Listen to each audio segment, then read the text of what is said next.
दोस्तों नमस्कार। नाक से खून निकल रहा है, दोनों घुटने घायल हैं। पुलिस ने कांधे पर लटका दिया और उसके बाद उठाकर बस में फेंक डाला। यह तस्वीर भारत की उन परिस्थितियों की है जब संसद चल रही है और इस चलती हुई संसद को बंद कर दिया गया, यह कहते हुए विपक्ष हंगामा करता है। और इस हंगामे के बाहर विपक्ष ने जब उस जमीन को पकड़ा जिस जमीन के आश्रय इस देश के भीतर उठने वाले वो सवाल, जिन सवालों की गूंज लगातार जंतर मंतर से उठ रही है, तो सरकार उसे बर्दाश्त कर नहीं पाई। कल तक यह जंतर मंतर का सवाल था, प्रधान कब तक बचेंगे। यह सवाल आज प्रधानमंत्री के घर की चौखट तक पहुंच गया और सवाल बड़ा हो गया कि प्रधान को तो हटाना ही होगा। हालात ऐसे निकलते चले गए कि एक तरफ सरकार की नजर जंतर मंतर पर, जहां एक दो नहीं 10 गुना ज्यादा भीड़ कल रात से बढ़ती चली गई। इन सब के बावजूद भी जब वो कल दिन भर पुलिस की लाठियों से पिटते रहे, पानी की धार उन पर छोड़ी गई, आंसू गैस के गोले छोड़े गए, जगह जगह मारपीट लहूलुहान स्थिति और पुलिस बल के साथ सादी वर्दी में कौन लोग थे, यह सवाल गूंजता रहा। और शायद यही वो सवाल था जिसके बाद संसद यानी लोकतंत्र के मंदिर का दरवाजा खुल जाना चाहिए था, बहस शुरू हो जानी चाहिए थी। किसने यह सब चीज के आदेश दिए, इसकी जांच हो जानी चाहिए थी। देश के गृह मंत्री जिनके अधीन दिल्ली पुलिस है, उनको बयान देना चाहिए था। लेकिन एक झटके में सरकार ने मान लिया वो साहेब है और साहेब को लगा कि अब किसी भी बात का जवाब नहीं देंगे। बीते 12 वर्षों में जब किसी का इस्तीफा नहीं लिया तो अब इस्तीफा क्यों ले, और किसी का इस्तीफा ले लेंगे तो उसके बाद वो पर्दा हट जाएगा जिस पर्दे के आश्रय सरकार बची हुई है, यह कहते हुए कि वह तो हर चुनाव जीत जाती है। जितनी बड़ी तादाद में दिल्ली में छात्रों का हुजूम उमड़ता चला गया, उसके भीतर उनके परिजनों ने देश भर में अलग अलग जगहों पर सवाल उठाने शुरू कर दिए। वो राजस्थान हो, वो झारखंड हो, वो उत्तराखंड हो, मध्य प्रदेश हो, वो महाराष्ट्र हो, वो उत्तर प्रदेश हो, तमाम जगहों पर छात्र आज सड़क पर निकल कर आए। सरकार सत्ता मदमस्त, बेफिक्र, उसे लगा किसी का जवाब क्यों दे। अच्छा है इस गूंज के भीतर अयोध्या की डकैती छुप गई, आस्था को लेकर उठने वाले सवाल दब गए और बहुत सारे सवाल जो उठ सकते थे अब उस पर चर्चा नहीं होगी। लेकिन बात तब और गहरी हो गई जब विपक्ष के नेता राहुल गांधी ने तय किया अब प्रधानमंत्री के घर को निशाने पर लेना ही होगा। और निशाने पर लेने का मतलब है चल चलिए उनकी चौखट पर और वहीं बैठ जाइए, ये कहते जानते समझते हुए कि अब यहां से तभी उठेंगे जब प्रधान का इस्तीफा होगा, जब चर्चा होगी, जब बयान होगा, जब संसद के दरवाजे खुल जाएंगे।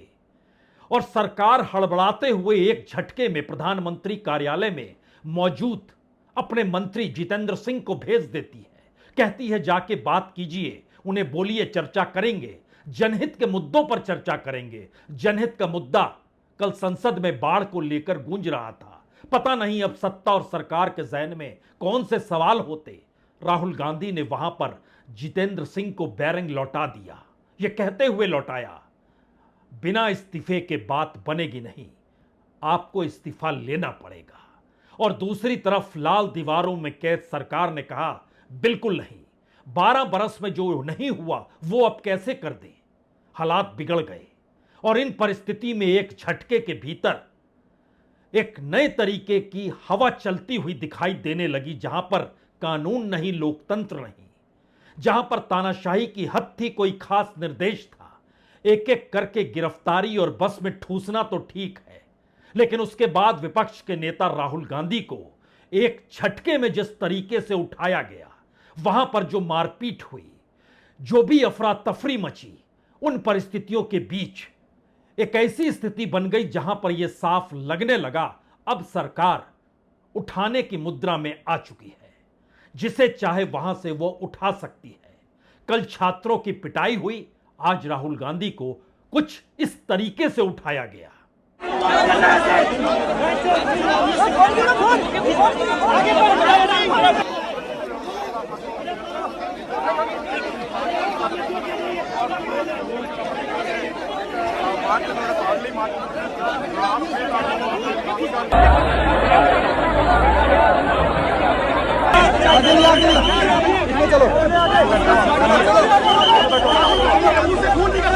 राहुल गांधी के मुंह से खून निकाल दो। राहुल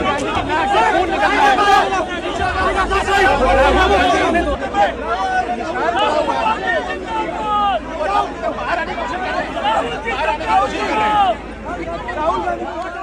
खून निकाल तो क्या सरकार को लगने लगा कि उसकी जड़ें हिलने लगी हैं? क्योंकि जब प्रधानमंत्री कार्यालय के मंत्री को भेजा गया, उनके साथ गृह सचिव को भेजा गया, दोनों ने बातचीत की, वहां पर मौजूद पुलिस अधिकारियों ने बातचीत की, बावजूद इसके जब यह ऐलान हो गया कि बड़ी तादाद में तमाम नेता अब प्रधानमंत्री के घर के बाहर जहां पर राहुल गांधी बैठे हैं वहां पर पहुंच जाएंगे, पहुंचने भी लगे। अखिलेश यादव पहुंच चुके थे। उसके बाद अलग अलग पॉलिटिकल पार्टीज की रैली जो अलग अलग जगहों पर छात्रों के बीच की मौजूदगी दिखला रही थी, एक झटके में तमाम नेता प्रधानमंत्री के घर के बाहर बैठे राहुल गांधी के साथ खड़े होने को तैयार हो गए। नेताओं का हुजूम बढ़ता उससे पहले सरकार घबराने लगी, क्योंकि उसकी निगाहें इस वक्त जंतर मंतर पर भी थी। जंतर मंतर का नजारा कल देर रात दिल्ली के पुलिस कमिश्नर ने कहा हमने साफ कर दिया, लेकिन रात के 11 बजे के बाद वहां पर चंद कॉकरोच पहुंच ही गए और उनकी तादाद जब बढ़ने लगी तो आज शाम तक का नजारा कुछ ऐसे था कि उनकी 10 गुना ज्यादा बढ़ोतरी हो चुकी थी। और इस बढ़ोतरी ने एक झटके में सरकार को चेता दिया, अगर यही हालात प्रधानमंत्री के घर के बाहर हो गए तब क्या होगा। मंत्री पहुंचे, अधिकारी पहुंचे, गृह सचिव पहुंचे, सभी ने जाकर जो रिपोर्ट दी और इन सब के बीच जो रिपोर्ट खुफिया तौर पर गृह मंत्रालय के पास पहुंची उसमें बहुत साफ था कि कहीं जंतर मंतर से यह पूरा आंदोलन शिफ्ट होकर प्रधानमंत्री के घर तक ना पहुंच जाए।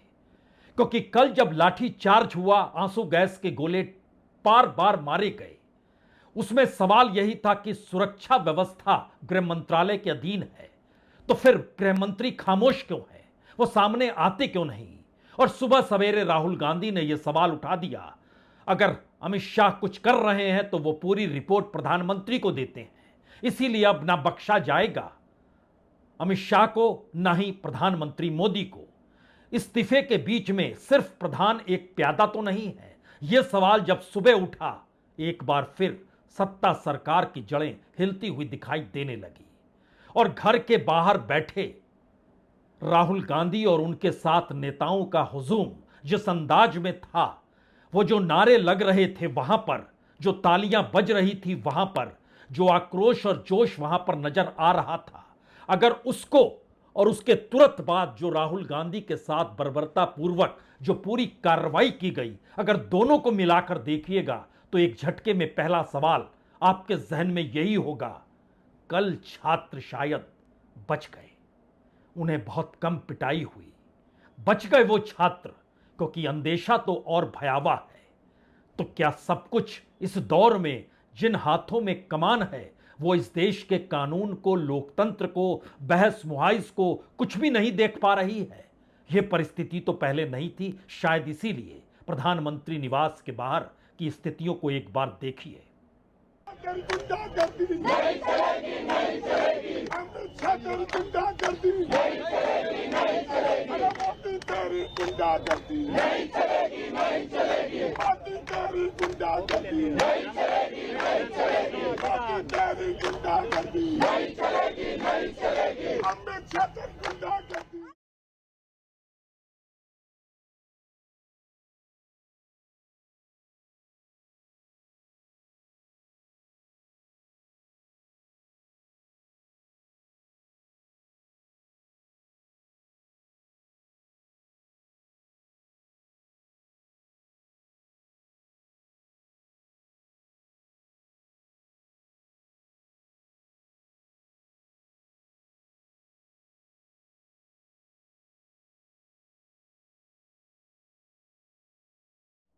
हालांकि इस दौर में राजनीति बढ़ती हुई दिखाई दी। आम आदमी पार्टी ने सीधे कांग्रेस पर निशाना साध दिया। कांग्रेस इससे पहले संकेत की भाषा कह रही थी, जो हो रहा है उसके पीछे कौन होगा। लेकिन सीधे तौर पर आम आदमी पार्टी ने जब कांग्रेस को निशाने पर लिया तो एक झटके में जंतर मंतर और प्रधानमंत्री के निवास के बाहर कांग्रेस और राहुल गांधी का यह पूरा प्रदर्शन राजनीतिक दायरे में आकर खड़ा हो गया। सरकार अपने तौर पर इन दोनों जगहों को अपनी उंगलियों पर नचाती, उससे पहले मैसेज आने शुरू हो गए। देश के अलग अलग हिस्सों में छात्र विरोध प्रदर्शन कर रहे हैं। प्रधान का इस्तीफा, प्रधानमंत्री मोदी के खिलाफ लगते नारे, गृह मंत्री को निशाने पर लेते हुए इस दौर में जो लोकतंत्र की वकालत इन रैलियों में की जा रही है, वो मैसेज बड़ा हो गया। रांची में मशाल जुलूस निकलता हुआ दिखाई दिया। देहरादून के भीतर लोगों का आक्रोश खुलकर छलकता हुआ दिखाई देने लगा। और इन सब के बीच जंतर मंतर पर बढ़ते हुए छात्रों की तादाद ने सरकार को और ज्यादा घबराने की स्थिति में लाकर खड़ा कर दिया। एक एक करके ध्यान से देखिएगा तीनों तस्वीरों को। पहले तस्वीर आएगी रांची की, दूसरी तस्वीर आएगी देहरादून की और तीसरी दिल्ली के जंतर मंतर की।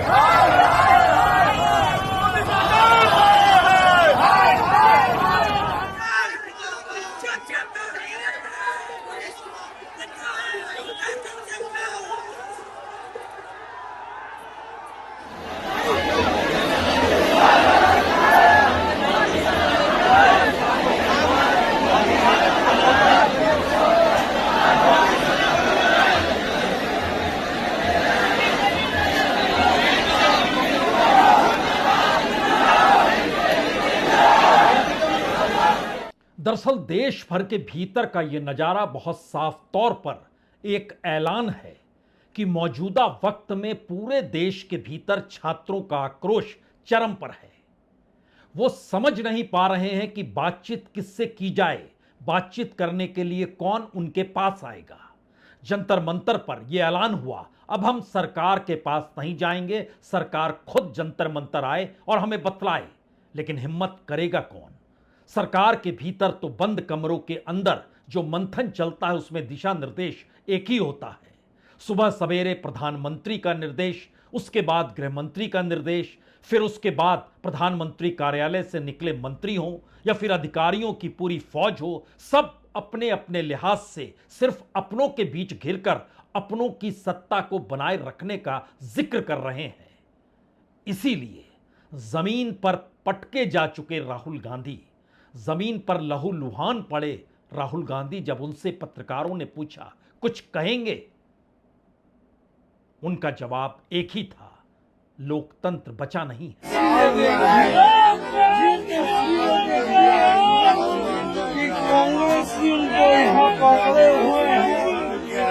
Democracy in India is happening right now. Democracy in India is happening right now. होना था, इसलिए भी होना था क्योंकि कल जो छात्रों के साथ हुआ उसके बाद दुनिया भर के भीतर भारत के लोकतंत्र और यहां के छात्र और यहां के एजुकेशन सिस्टम को लेकर सवाल उठने लगे। दुनिया के कई देशों में छात्र विरोध करते हुए सड़कों पर आए, वहां पर भारत की एम्बेसी के सामने खड़े हुए उन्होंने राष्ट्रगीत गाया, राष्ट्रगान भी किया।